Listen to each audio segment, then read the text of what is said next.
unsa ang mahatag sa simbahang Romano Katoliko nga kaluwasan diha nimo? Ang simbahang Katoliko mo na ang gituko ni Lord Jesus. Therefore, siya ang giya aron ta maluwas. In short, siya kung magisgot ang pundok dinis kalibutan, siya ang makahatag natong kaluwasan. Ang question, makaluwas ba ta? Ang simbahan makaluwas ba? Yes, makaluwas. Na makita sa Bible nga makaluwas ta o ang simbahan? Ato basahan ang 1 Timoteo 4:16. So ang garantiya sa simbahang Katoliko ngadto sa mobalik niini kaluwasan nga mao ang pagsulod sa gingharian sa Dios. Ato basahon ang 1 Timoteo 4:16. Bantayi ang imong kaugalingon, ingon man ang imong pagpanudlo, ug buhata kini kanunay kay niining pagiha maluwas mo ang imong kaugalingon ug ang mamati kanimo. So ang kaluwasan sa kalag sa tao ang mahatag sa simbahang Katoliko kung mubalik siya niining maong simbahan. Okay bro? So kana yung pundo bro, wag ta ipas maluwas diha. Ang imong gibasa sa Timoteo, sa to, Timoteo 4:16. So wala na mag-isgot lang simbahang Romano Katoliko. Ang akong gisgotan kanang simbahan nga Romano Katoliko ninyo karon unsay mahatag nga kaluwasan anak ya nimo. O kala ato lang tan-aw kala karon sentro kanaron.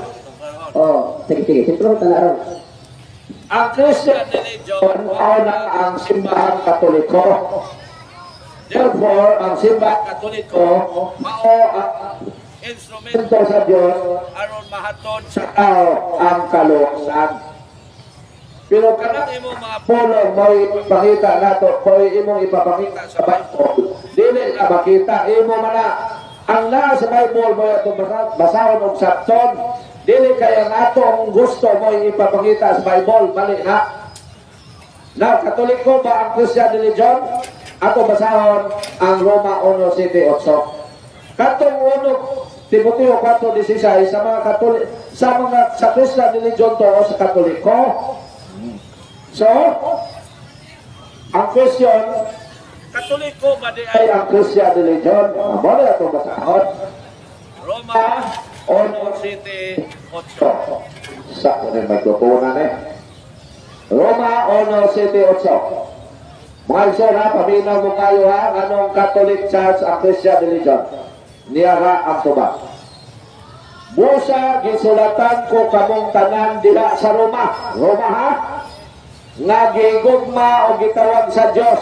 Grabe ha? Roma gitawag o gigugma sa Diyos.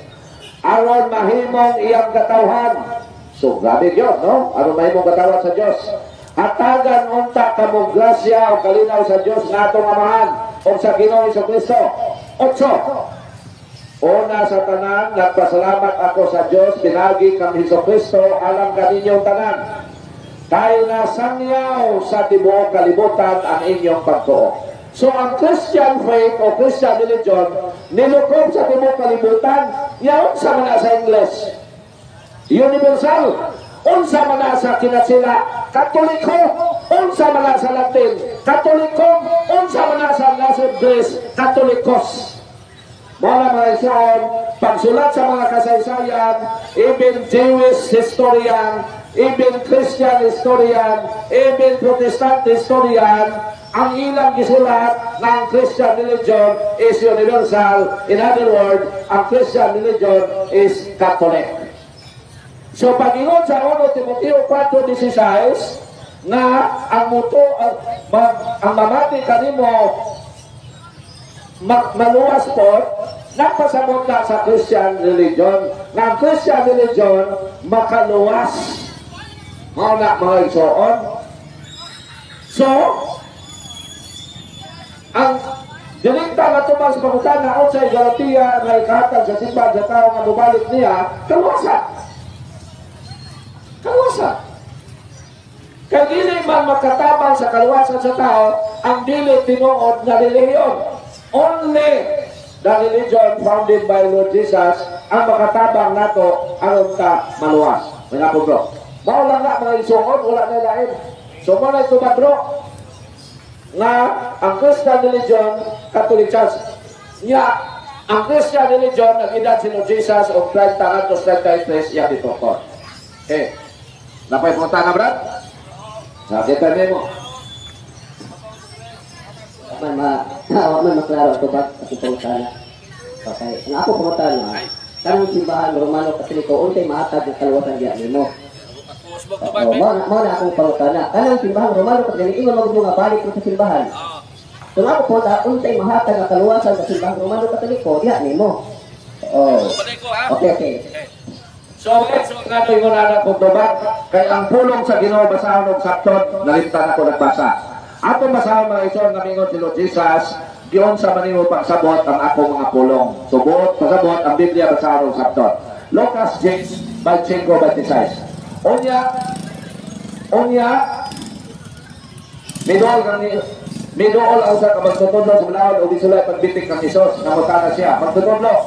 Unsay kinahanglan kong buhaton aron ako makadawat sa kinabuhindayon si Isos mitubag kaniya. Unsa may gingon sa kasulatan o giun sa manimo kini pagsabot. So kung dili mo si brother ane, wala ide may mo. May malo ni bro ane. Basahon bang Sabton ang Bible? Sumala ni San Pablo nga nakabalo sa giingon ni Lord Jesus giun sa nimo ni pagsabot. Ato basahon ang buhat 15:27. Nga ang pulong sa Diyos basahon og Sabton. Diyan. So mali mga iso na magbasa ng Bible, ang context mo ikwaon dili ang word for word. Kaya ang Bible is not only litra for litra. Gingon din busa among gipadala kaninyo si Judas ug si Silas nga mo'y musaysay sa mga butang nga among gisulat kaninyo. Unsay gingon?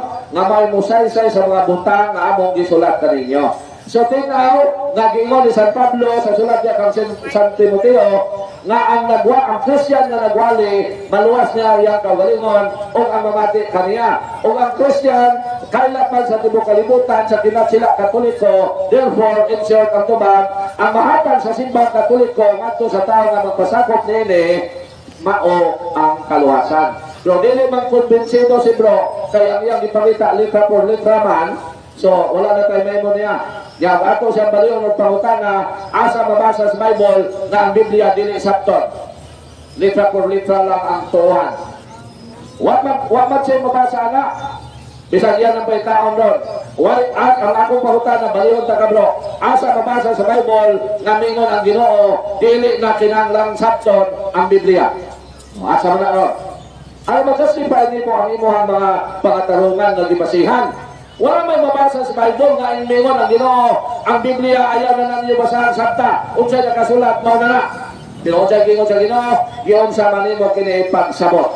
So mali jud ang imo bro. Sayo yun ang inyong pastor. So napay po na bro.